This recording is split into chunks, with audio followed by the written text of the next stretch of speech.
उम्मीद है आप ठीक होंगे, खैरियत से होंगे। तैयब बलोच आपकी खिदमत में फिर से हाजिर है जी।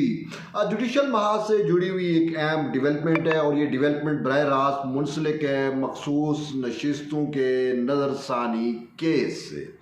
जी बिल्कुल, जैसे कि आपको इल्म है कि मखसूस नशिस्तों का नज़रसानी केस बड़े अरसे बाद दोबारा समाअत के लिए लगा और इससे पहले उस पर मुसलसल यानी कंटिन्यूस समातें हो रही थी, अगरचे उसको इल्तवा कराने की भी साथ साथ साजिशें हो रही हैं और अभी तक हो रही हैं। फिर ये केस की समाअत चली गई 16 जून तक।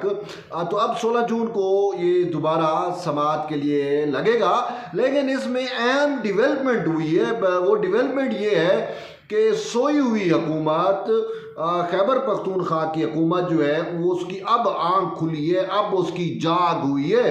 वो एक दरख्वास्त लेके सुप्रीम कोर्ट में पहुंच गई है और कहा है कि जी हमें नज़रसानी केस के अंदर जी फरीक बनाया जाए। अब वो इस केस के अंदर बरह रास्त कभी फरीक थी ही नहीं। वही मैंने कहा उनकी तो वो जो हुकूमत तो पीटीआई की है ना, तो पीटीआई भी तो फरीक नहीं थी ना। वो भी एवं ही मंसूर अली शाह और उनकी मावरा आइन अदालत जो उन्होंने फैसले दिए उसमें उन्होंने उनको ही जो फरीक नहीं थे उनको ही उन्होंने जो है वो सारा कुछ जो है वो नवाज दिया। वो अंधा बांटे रेवड़ियाँ अपनों को ही दे, एक मिसाल होती है। तो बहरहाल तो वो मंसूर अली शाह साहब ने एक आंख पे पट्टी रख ली, हाथ रख लिया जिससे आइन और कानून उसको नज़र आता था। तो उन्होंने वो जो है जो सीटें थी वो सारी पीटीआई को जो मुकदमा में फरीक नहीं थी उसको देन कर दी, याद होगा आपको। तो अब पीटीआई की हुकूमत है खैबर पख्तूनख्वा में, वो हुकूमत आ गई है दरख्वास्त लेके और कहती है जी हमें जो है इस मुकदमे में फरीक बनाया जाए। तो पहले भाई ये सोते रहे थे, ख्वाब खरगोश में थे, ये कहाँ पे थे। नज़रसानी जब बाकियों ने दायर की उस वक्त चलो दायर कर देते। अब जब केस जो है वो अपने मंतकी इंजाम को पहुँचने को है और अब इनको याद आ गया कि हमें भी सुन लिया जाए। अब उसमें वो रीजंस क्या देते हैं जी, वो जो उन्होंने ग्राउंड्स देते हैं ना, वो जो एप्लीकेशंस देते हैं उसमें ग्राउंड्स भी होती हैं ना, प्रेयर्स भी होती हैं, फिर ग्राउंड्स भी होती हैं। तो पहले ग्राउंड्स आती हैं फिर इस्तदा आती है। तो इस्तदा तो उनकी है कि उनकी ये है कि हमें इस मुकदमे में फरीक बना लिया जाए, हमें भी सुना जाए, हमारा मौक़िफ़ भी सुना जाए।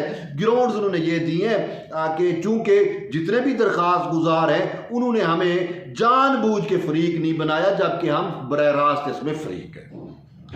यानी कि दरख्वास्त गुजारों ने उनको फरीक नहीं बनाया, लेकिन हम इसमें बरह रास्त फरीक हैं, अपने आप को फरीक भी बना लिया।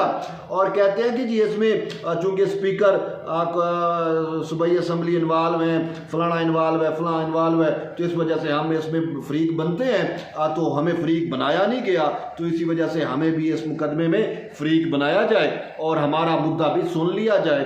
अब उनका मुद्दा क्या होगा? उनका मुद्दा वही है कि पहले तो वो अटेम्प्ट्स है कि केस को इल्तवा में डाला जाए, केस को समाअत ना होने दी जाए, रोड़े अटकाए जाएं, क्योंकि उनको पता तो चल गया है कि मंसूर अली शाह का फैसला जो है जब उसको आइन और कानून की कसौटी पे परखा जाता है तो वो सस्टेन करता हुआ नज़र नहीं आता।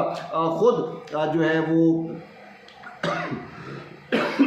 सॉरी खुद सही मंसूर अली शाह साहब भी कह चुके हैं कि मेरा फैसला अब सर्वाइव नहीं करेगा। जब नज़रसानी दरखास्तें आई थी उस वक्त उन्होंने खुद कहा था कि अब मेरा फैसला सर्वाइव करता हुआ नज़र नहीं आ रहा, क्योंकि फैसले वही सर्वाइव करते हैं जिनको आइन और कॉन्स्टिट्यूशन जो है वो बैकअप दे रहा हो, जिसकी बुनियाद कॉन्स्टिट्यूशन पे रखी गई हो, जिसकी बुनियाद कानून पे रखी गई हो। हाँ, जिस फैसले की बुनियाद पॉपुलिज्म पे रखी गई हो, जिस फैसले की बुनियाद पॉपुलिस्ट अप्रोच पे रखी गई हो, वो फैसले तो सर्वाइव करते ही नहीं है। तो मंसूर अली शाह साहब ने उस टाइम आइन और कानून को साइड पे फेंक के पॉपुलिज्म को जो है वो प्यारा किया था, तो ये फैसला दिया।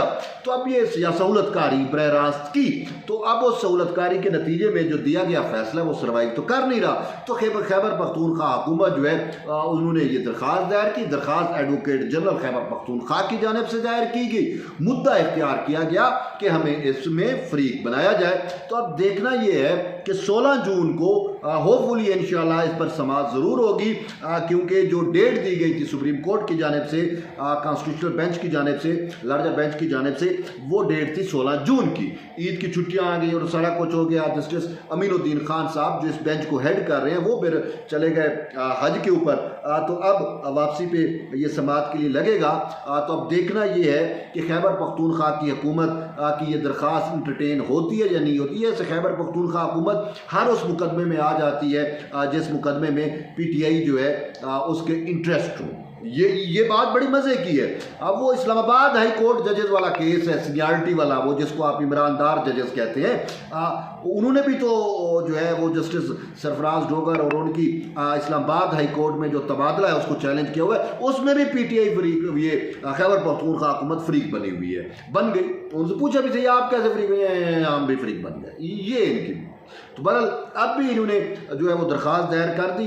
अब भी ये जो है देखते हैं अब इनको फ्रीक बनने की इजाज़त दी जाती है, नहीं दी जाती है, इनको सुना जाता है। बहरहाल सुन भी लें तो कौन सा तीर मार लेंगे, बात ये है।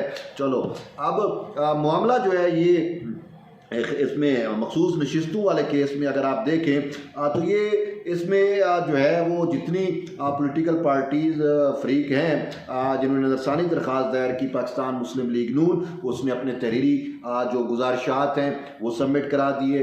पाकिस्तान पीपल्स पार्टी की जानिब से फ़रूक एच नायक ने तहरीरी गुजारिशात जमा करा दी हैं और बाकियों ने भी, इलेक्शन कमीशन ने भी अपनी तहरीरी गुजारिशात जो हैं वो जमा कराई हैं। और इन तीनों की जो गुजारिशात जमा कराई गई हैं इनमें यही कहा गया है कि फ़ैसला आइन और कानून के मुताबिक दुरुस्त नहीं है, फ़ैसले को रिवर्स किया जाए, फ़ैसले को नल एंड वाइड किया जाए, फ़ैसले को मुअत्तल किया जाए, फ़ैसले को कलअदम करार दिया जाए। अच्छा तो ये तो इन्होंने दरख्वास्तें दायर कर दी हैं, मतलब अपनी मरूज़ात जमा कराई हैं। दूसरी तरफ तहरीक इंसाफ हो या फिर सुन्नी इत्तेहाद कौंसल हो, उनको अदालत कह थक चुकी है कि आप अपनी रिटर्न जो है वो गुजारिशात जमा करा दें, हम उनको देख लेंगे। लेकिन वो रिटर्न गुजारिशात भी जमा नहीं करा रहे और मामले को तूल दे रहे हैं। और वो फैसल सदीकी जो सुन्नी इत्तेहाद कौंसल के वकील हैं, उनकी तो ख्वाहिश यही है, उनकी तो कोशिश यही है कि ये केस जो है वो लंबा चला जाए और वो अदालती वक्त का ज़िया करते हैं। तो बहरहाल अदालत भी जो है वो